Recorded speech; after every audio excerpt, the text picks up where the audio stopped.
Ctrl Alt Defence presented by Samtel, co-powered by IFCO Tokyo. Hey there, and a very warm welcome to episode 11 of Ctrl Alt Defence. Vishnu and I are about to start what is going to be part one of perhaps the most requested topic since we began this podcast. I know you've guessed it already, but I'm going to tell you because if you go through the comments of the previous 10 episodes, this is the episode that everyone wanted right from the start. Now, this has been a story in motion. Obviously, you know that the topic is the Tejas fighter. And Vishnu and I are very passionate about the Tejas. We've been up close with the aircraft. We've both had a chance to fly in it. Vishnu, before me, he's the first civilian to actually strap into the cockpit.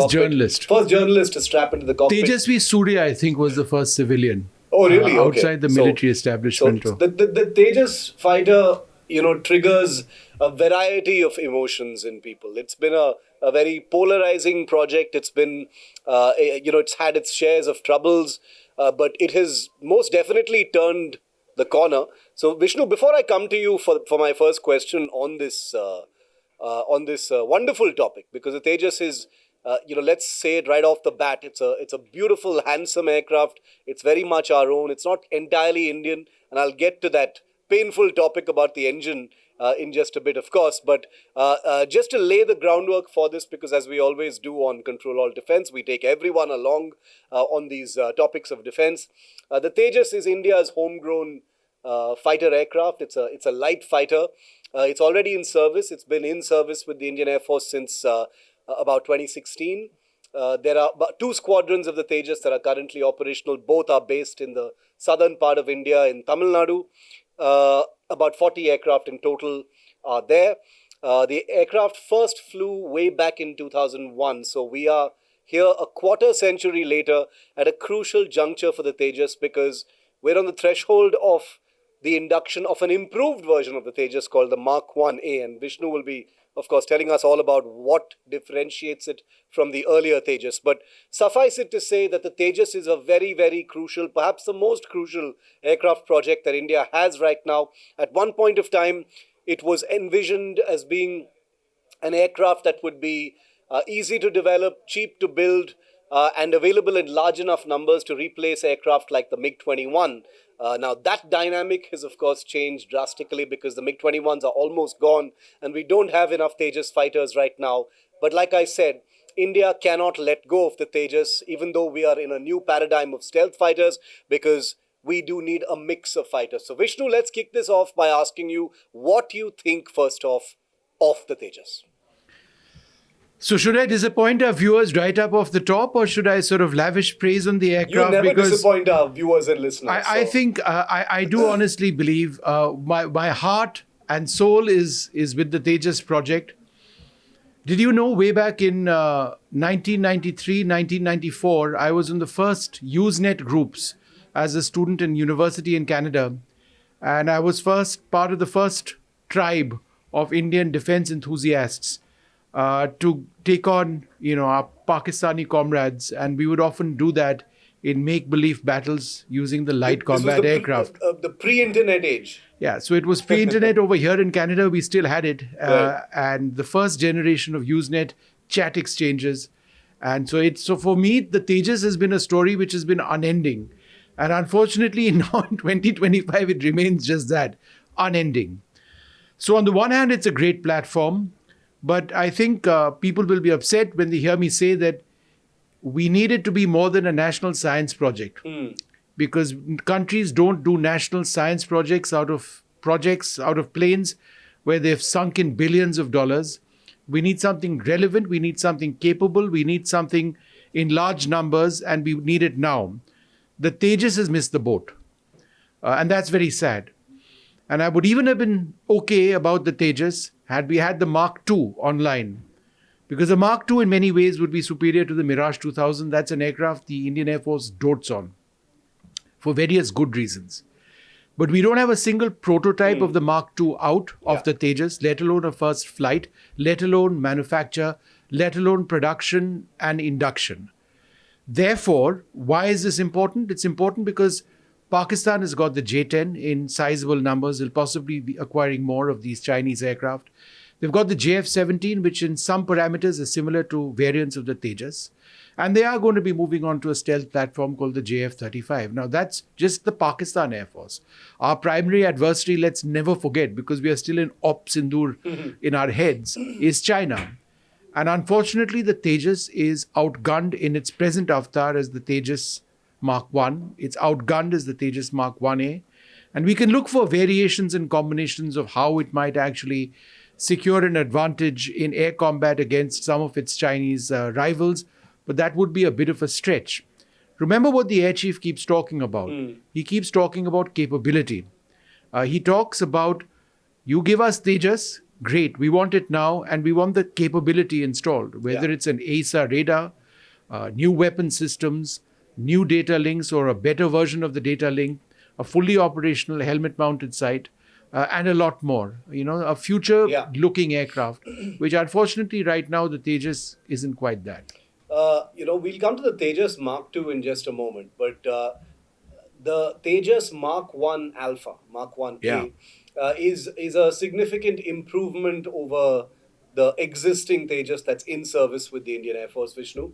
And it was a bit of a compromise configuration. The Indian Air Force, which, as you and I have both reported for years, has been reluctant. It has been non-committal. It has not been happy with the pace of development of the Tejas for many of the reasons that you just mentioned.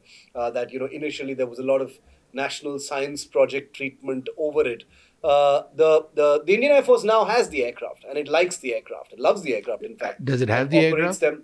It has about 35, 36 aircraft. No, the Mark 1. Sorry, I thought you were talking about Mark 1A. Mark 1A, not 1. That's right. For the Mark 1A, I want you to talk to us a little bit about that because that's been a sort of mini saga of its own. And it's actually kind of unbelievable that you and I are sitting here, Vishnu, and not a single one of those aircraft has entered service. 83 on order. Plus huge, 97. 97 in the pipeline. They will have to be ordered. That's a total of what, 180 aircraft. Yeah. It's a which huge is number of aircraft. number of aircraft, right? So I'm sitting here and wondering what went wrong. The Tejas fighter, which we're talking about, is everyone knows about it, but usually when you hear news about the Tejas, it's within the defense beat and defense reporters reporting about it, the inside pages of newspapers. When the air chief had his big meltdown over HAL, very legitimate things that he raised about, about deliveries and delays. Kept asking, where is the capability? He was talking about the Tejas Mark 1A. Correct. So what was that about?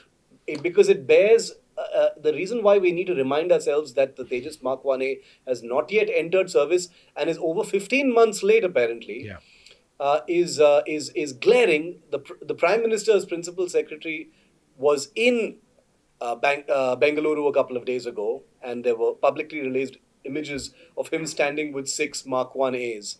So I'm wondering, where the hell are those aircraft? I think the chief was talking about the fact that he doesn't have enough Tejas Mark 1As on order. He's aware of the fact that the American F-404 engine, which powers this particular aircraft, isn't available in the numbers that we wanted them. We'd ordered approximately 99 of them. The Americans have been very slow in delivering these engines. That's a huge problem for us.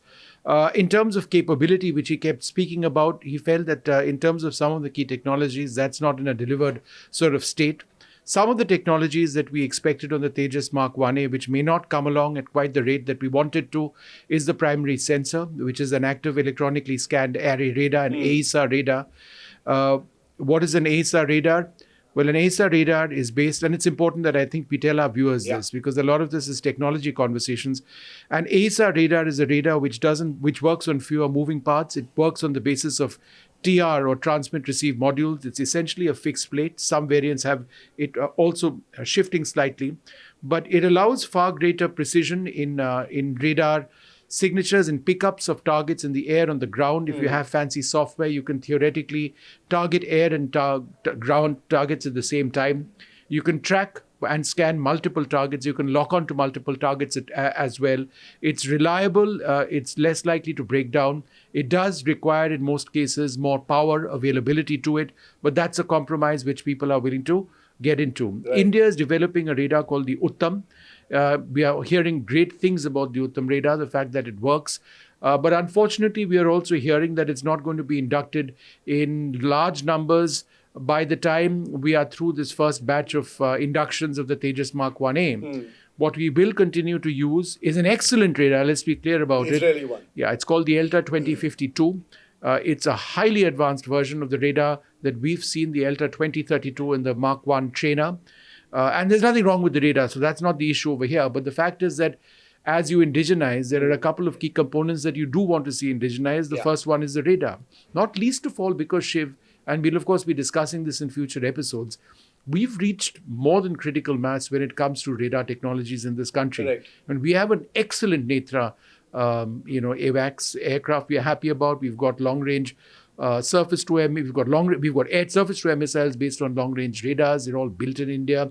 We've got this Uttam radar in a decent state, but apparently not integrated enough at this juncture to be considered right up off the top for the Tejas Mark 1A aircraft. So that's a problem. Number two, of course, the biggest one is the engines. And my final point over here, which I personally believe is its capability. Yeah. You need 6 air-to-air missiles to be fired of the Tejas Mark 1A. You can't really stretch that aircraft out much more because then you'd land up into Tejas Mark 2 category. And that Tejas Mark 1A is structurally different. It's not really designed to carry 6 air-to-air missiles. So what they're trying to do in order to do that is jugaad. Right. So how exactly do you do that? You would do that by having 3 long-range Astra missiles, and it's a larger missile it's a great missile, by the way. You would have 1 outboard jammer, and on a dual pod on one of the wing tips, you would have 2 ASTRAM missiles. Right. The ASTRAM missile is, however, a short-range missile. It's barely beyond visual range. In the context of modern air-to-air warfare, particularly what we've seen even now during Operation Sindoor, and certainly what we would Beyond potentially visual range. see, you need many more long-range air-to-air missiles. So 3, and that's a best-case scenario, Astra missiles, which is a very difficult fit, which they've not even tried out as yet. And they've not fired them, in that configuration as yet. So that's not even happened. Yeah. If that ever happens, that would still be a less than ideal solution. Compare that with, let's say, the Gripen. And there is a natural comparison between the Gripen Charlie. I'm not even getting into the Gripen Echo Foxtrot, which is more advanced.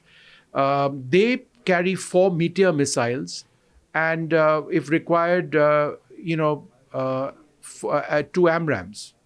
Yeah. So that's or 4 Meteors and 2 Iris-Ts. So you've got not an AMRAAM, 4 Meteors, which are qualitatively better than anything that the Tejas can presently carry, and 2 Iris-Ts. So you've already carrying more than 1 missile at least more, and very long range. Right. The longest range, or one of the longest range missiles out there. I'm not sure how many Meteor missiles our Rafales can actually carry. I've never seen a photo of more than 2 of them. Correct. But you need this Mark 1A to be carrying 6 missiles, and that also long-range missiles. You're not quite getting to that capability. So these are a couple of issues which concern me, which deeply worry me. And you aren't anywhere close to having the planes out in the numbers that you want. Once it does, okay, let's assume the best case scenario that the Mark 1A start dropping into service quickly. Yeah. And at a regular clip, and HAL is able to sort out its production rate and with private manufacturers, which they've gotten into excellent agreements That's right. with. So you've got fuselages coming in from the private sector, etc., and they're able to hit a rhythm. with New deliveries. production line also. Is that going to be an aircraft that pleases the Air Force? Because the Air Force had agreed on that configuration. I don't think the Air Force, in many senses, had much of a choice. Yeah. If you were to tell the Indian Air Force, you have a choice between the Tejas or nothing at all, they'll say the Tejas. They don't have a problem with the Tejas aircraft. They just want more capability. And I think in having been rather downbeat about the Tejas thus far, I think, let me tell our viewers and be very clear about this. In terms of what it was meant to be, and in terms of what it is now, the Tejas, not just the Mark 1A when it comes along, but the Mark 1 is a great little aircraft. It was meant to be a MiG-21 replacement. Correct. It is streets ahead of that. In terms of a lot of what you and I were showcased in our sorties on the Tejas, absolutely fantastic stuff. Yeah. And let me talk for the first time a little bit about that, if you like, Shiv. Yeah, absolutely. I've flown more than 4 sorties on the Gripen Charlie. All right, and I've had the opportunity of seeing the evolution of the radar of the Gripen C. And I've even flown on the prototype of the next generation Gripen, which is now, of course, the Gripen Echo. But be that as it may, I've seen different variants of their non-ASA radars, the PSO5 radar, the entire range. Very robust ranges. But I found the ELTA 2032 radar on the Tejas very much in the same range, capability in the air-to-air sphere. I found that in terms of ground mapping or in ground attack mode, synthetic aperture mode, with a pod installed, the resolution that we were getting of targets on the ground on the Tejas was absolutely fantastic. Yeah. And the integration of the 2032 in the ground attack role on the Tejas was absolutely world class, as good if not better than the Gripen itself. That's a great thing to have happened. The radar, the cockpit configuration is exactly the way our pilots have wanted it. It was designed by pilots at the National Flight Test Center, integrated with an Israeli head-up display. All of it works. And as you evolve or move on to the Tejas Mark 1A and the Mark 2, there'll be further Indian, an Indian evolution of that. And I presume Samtel, which is an Indian company, would be providing the head-up or the head-down displays. Yeah. So that's all great. Some of the sensors which are integrated into the aircraft, those are also Indian. The radar warning receiver as well. Some of the key weapon systems, again, Indian. The full integration is Indian. The digital fly-by-wire system is Indian. It's a quadruple redundant system.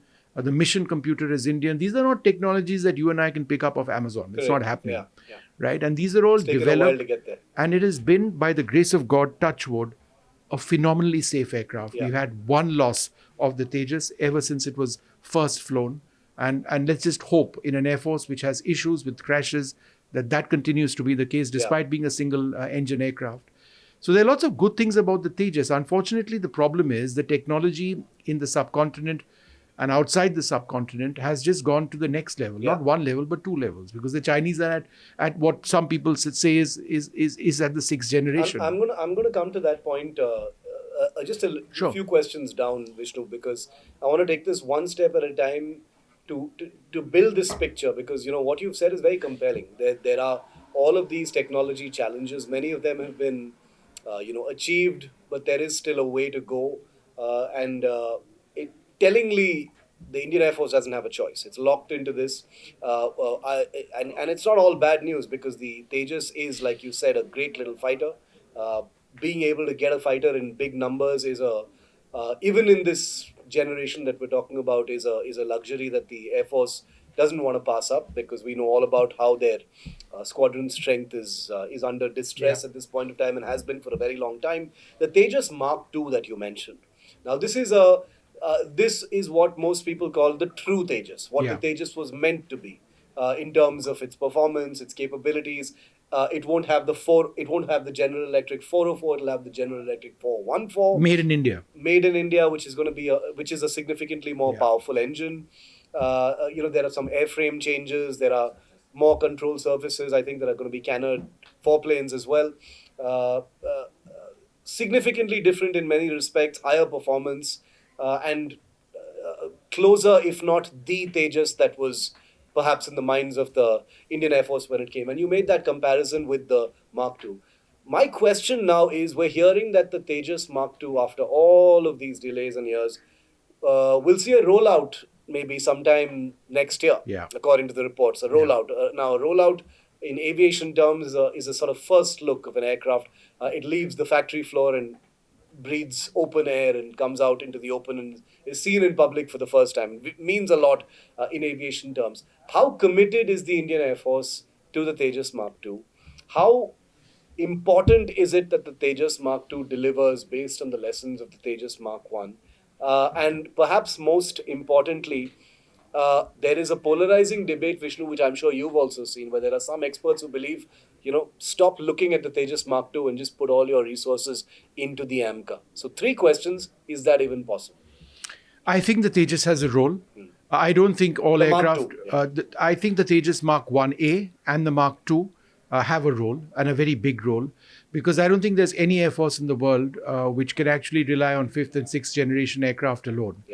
You do need fourth generation aircraft. It's how you deploy them in different roles that becomes absolutely critical.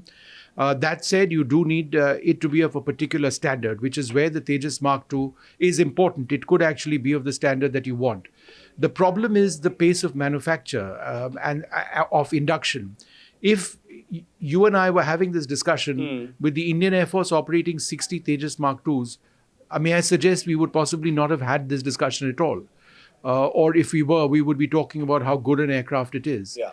But unfortunately, we are not there with the numbers. We face a crippling crisis in the Indian Air Force when it comes to the number of aircraft in service. And that becomes a huge issue for us.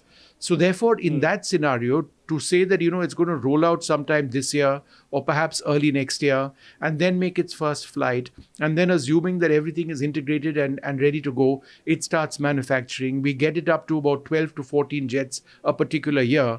You're looking at what? How many years before we finally end up completing induction of the Tejas Mark II at a time when China would be completing induction possibly of their sixth generation platform?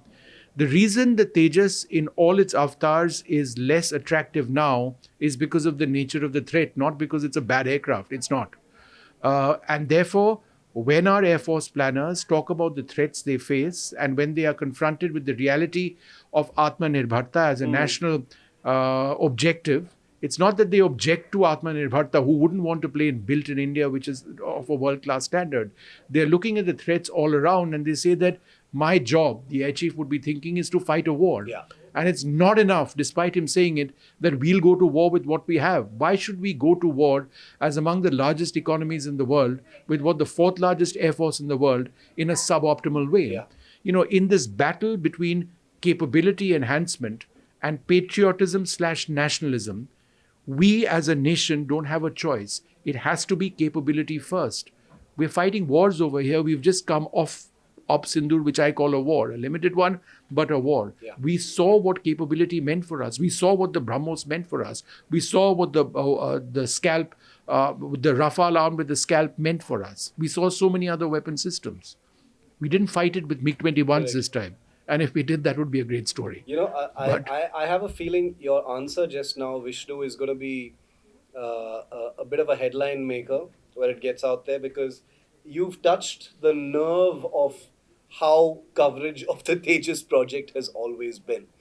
It has always had these fierce likes and dislikes, lots of troll armies, lots of wrapping yourself up in the tricolor, lots of lack of questions in the garb of Atmanirbharta.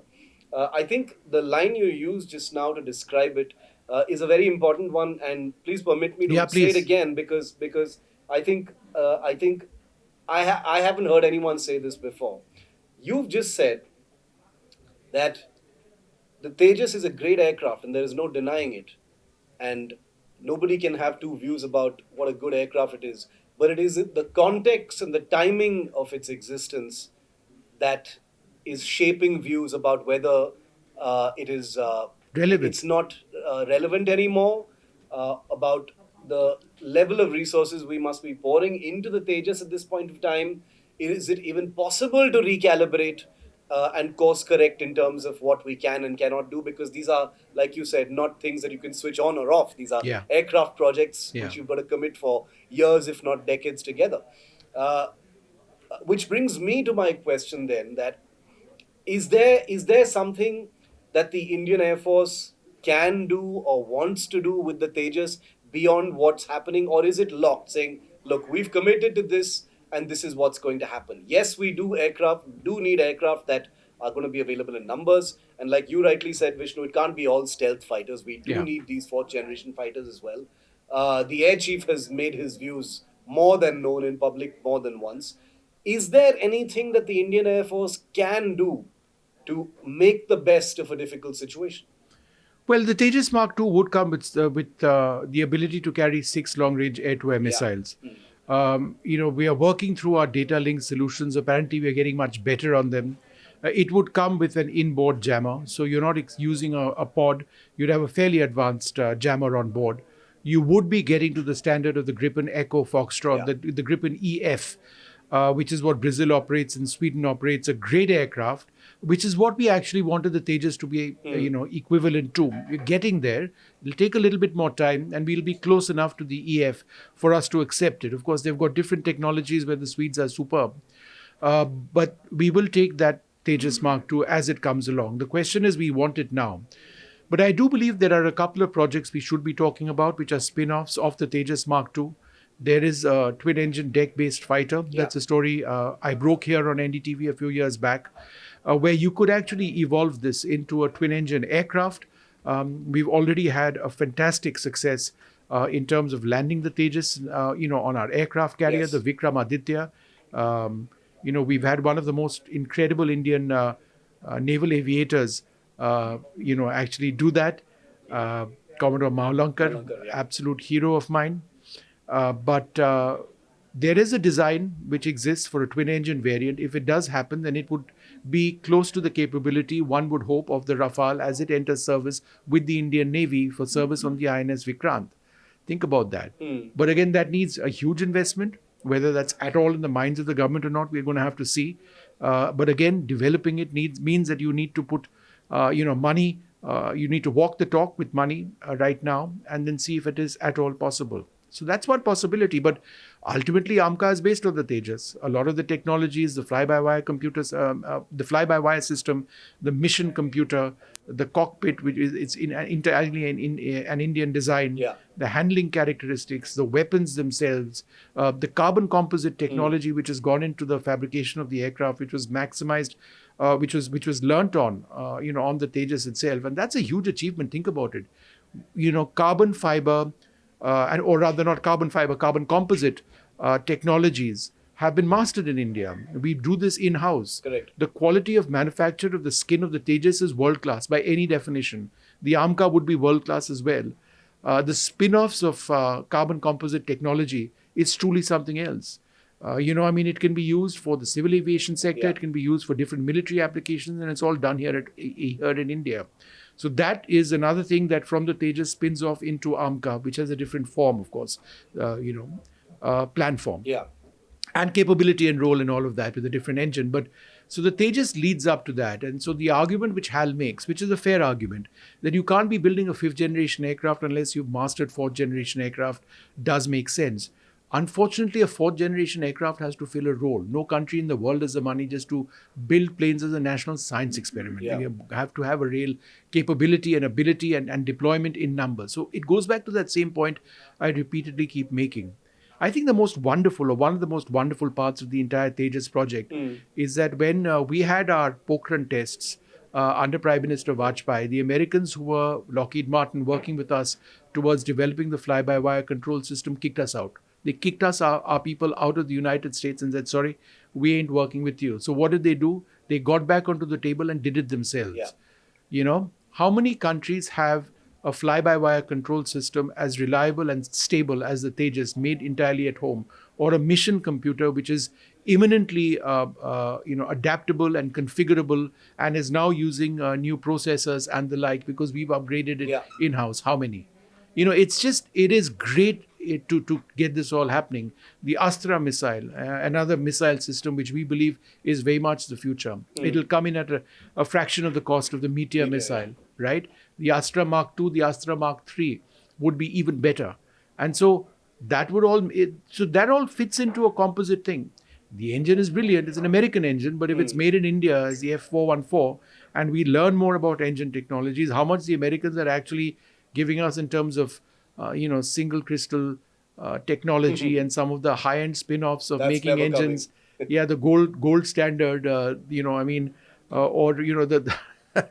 heart of jet engine manufacturing. We'll have to wait and see. Gallium nitride and all Gallium those nitride things. would be for the radars. Yeah, for the radars, That, by the way, we'll do at home. Yeah. And that's not a problem. We've mastered that in the context of GAN and the other one, that's something that gallium sulfide, I think. Single crystal technology with for the engines and gallium nitride for the radars. Because the radars are sorted, will be sorted. Yeah, but engines are not. But the Uttam is still not going to be on the Mark 1As. The Uttam is taking its own time. Yeah. It's taking its own time. It's such a pity because this is one heck of a fighter. It flies like anything, and both of us have sort Yeah. of been showcased exactly that. It turns on a dime. It's an 8G aircraft in its Mark One variant, presumably the Mark Two with its form could actually push my 9G as well. I mean, it's a relatively fast platform, reliable engine. It's got everything going for it, other than the fact that it's not a stealth platform. Yeah. And the game has moved beyond stealth platforms to something completely different. AI enabled sixth generation platforms, which are neither fighters nor bombers, which could be roaming around, somewhere in the Tibetan plateau and targeting us using an array of data linked sensors with a host of new generation weaponry. The Tejas Mark II won't be able to do that. You mentioned HAL and all the pressures on HAL. HAL is in many people's eyes, people say that HAL should be the one carrying the can. But as we know, aviation projects are complicated projects. There isn't one single Yeah. agency that is ever, solely responsible or can take credit for a project. But HAL's role in the Tejas comes under scrutiny, obviously, because they're the principal, one of the developers and also the only manufacturer of the aircraft, or at least the principal integrator of the aircraft. Uh, how much would you put on HAL for where Tejas is right now?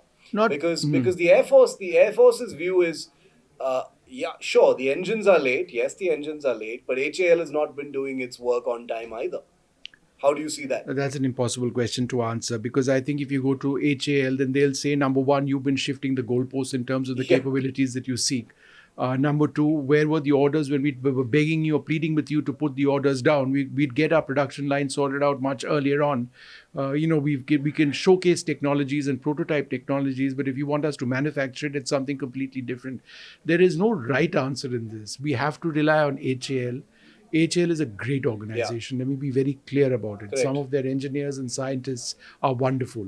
Project management is another skill set altogether. Is it a case of us having great technologies which are coming of age, but project management being something that we have not thought about enough and are unable to actually implement?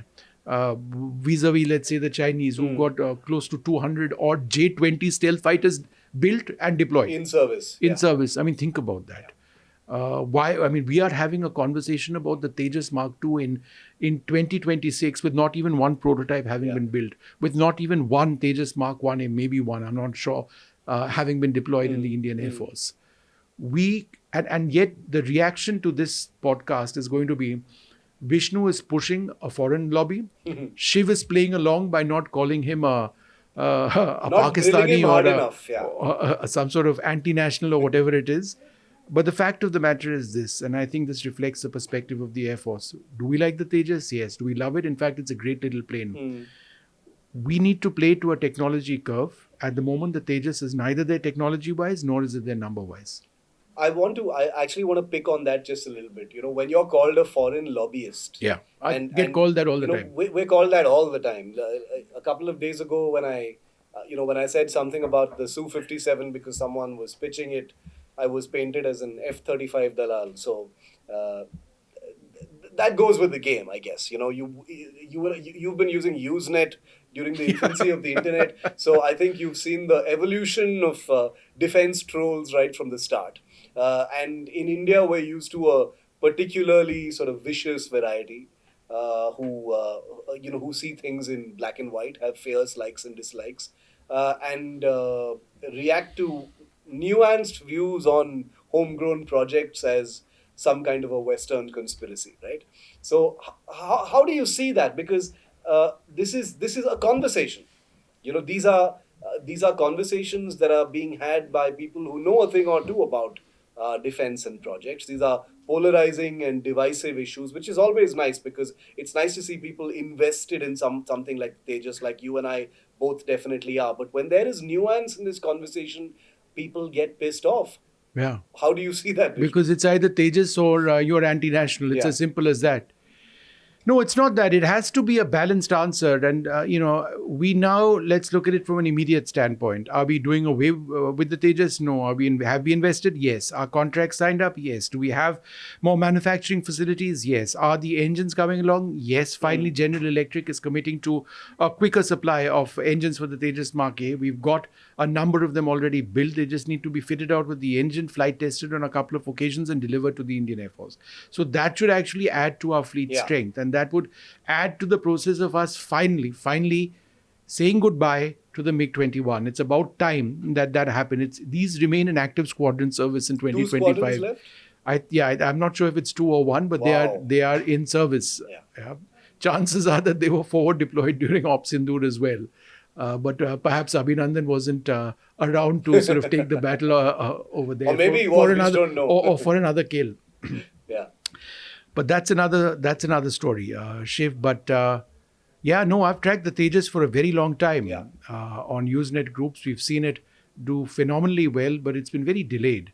But in terms of what the Indian Air Force wanted the aircraft to originally be, they wanted a plane in the category of the Mirage 2000. They've always loved that aircraft. They wanted the Tejas to be that. But at some stage, they got this idea or this design set, that the Tejas needs to be the world's smallest, lightest, and most capable aircraft in its class. When the game changed to, you don't need to be that small and you don't need to be that light. Or agile. If you've got, it is reasonably agile one way or the other. It's okay to be bigger if you've got better engines, which you were getting online, so that you can store more. As India's economy grew, we weren't as price conscious. But when the Tejas was thought up, we wanted it to be a cheap fighter.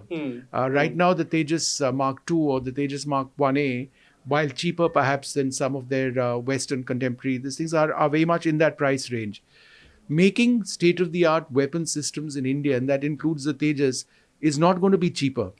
That's the biggest fallacy there is. You make in India, it'll be cheap. That only happens if you manufacture and induct at a scale which is massive. It's only then that costs come down. Otherwise, you're looking, because the ecosystem, the industrial ecosystem to build several components in India simply doesn't exist. So therefore, if you are going to be deploying technologies to small companies to build components, there is an investment that goes in over there. If they are investing that, then it gets passed on to the buyer, which would be Hindustan Aeronautics Limited. Correct. The cost of the aircraft goes up. That's the way it works. So eventually, maybe the price of the Tejas Mark II might come down. In the interim period, it won't. What about the private sector? Does the private sector need to get in on it? Are they getting on it? We do know that they're delivering fully built fuselages of the Tejas. Dynamatics has been doing that for a while. And I think it seems pretty clear that HAL is not going to be able to do the heavy lifting of manufacturer all by itself. And like you said, it's been happening for a while, so that's not the path. But does this need to be a much more integrated, HAL plus private sector manufacturing consortium or enterprise? Because there's no other way 180 Tejas fighters of the Mark 1A kind are going to be delivered on time. Well, we've got a new production line as well, which is all ready to actually start manufacturing the Tejas in various variants, in addition to the existing ones. AMCA is going to be a public-private partnership where you can actually see a lot more work being done by the private sector. So, we've committed to the Tejas Mark II and 97 further aircraft. Let's see if that is ultimately realized, or let us hope that is realized and that there's no rethink on that. Because look, if you look at the timelines, and you're looking at a decade plus by the time these are delivered to the Indian Air Force, there would be serious questions being asked about the relevance of those aircraft. The price isn't going to come down to actually justify their existence. But we'll get there when we get there. For the moment, let's get the Tejas Mark 1A in service because we need it. It's relevant for us now. And let's ensure that a lot of the technology is on board. Like I said, different missile configurations, being kitted out with an outboard jammer, plus a maximum number of missiles, being actively integrated with the capability the chief talks about, which would mean the missile, which is the Astra in many cases. All of this is done so that it's a great little war-fighting machine which can be deployed potentially in the next Operation Sindoor. So, newer, more modern fighters entering the Indian Air Force has been desirable for a long time in the context of, a part of your fleet becoming obsolete. The fact that you already are battling this squadron depletion very suboptimal numbers. 42 is the sanctioned squadron strength of the Indian Air Force. We have, what, 32 Yeah. or 30 squadrons Yeah. at this point of time. So, you know, terribly low numbers if you look at that squadron strength. In that context, on my show last night, Vishnu, I had a few Air Force veterans, and we talked about the sort of correlation between With the aging Jaguars, aircraft right? and the Jaguar crash that just Yeah. happened. Two young, promising pilots, so tragically Yeah. killed, and it was the third crash of a Jaguar this year.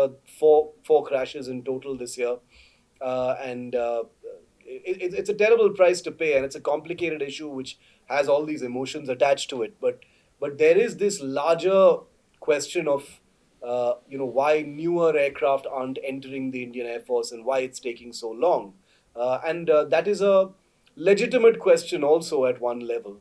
And the Tejas will and hopefully should play a role in shoring up those numbers and existing as a fighter that is new and modern. And like you said, it's had an incredibly safe record Yeah. thus far, touch wood. Talk to us a little bit about that in the So context of the crashes. not just in the context of the crashes, but I thought you raised an important point in terms of the numbers when Yeah. they do come online. The Tejas will replace the Mirage 2000. The Tejas will replace the Jaguar. It'll replace possibly the MiG-29 as well, Right. right? So you would standardize around this particular platform, along with the Rafale and the Sukhoi 30, and possibly the AMCA coming online. So that it sort of is huge in that sense. It is a truly multi-role aircraft. It will be where the MiG-29, the Jaguar, and the MiG-21, and the Mirage 2000. So 4 types it potentially replaces. That's huge for the Indian Air Force. And, you do need that capability, and you do need those numbers going forward. So absolutely, I do see the Tejas having a role, but, again, the speed of manufacture is important. So just to wrap up now, the Indian Air Force chief has spoken out more than once about the Tejas. He's flown the Tejas, multiple times. He was at the National Flight Test Center when I got my sortie Yeah. on the Tejas. Yeah. And, he calm, gentle Yeah. officer. We spoke very knowingly, calm. Had a glint in his eye, which he still does.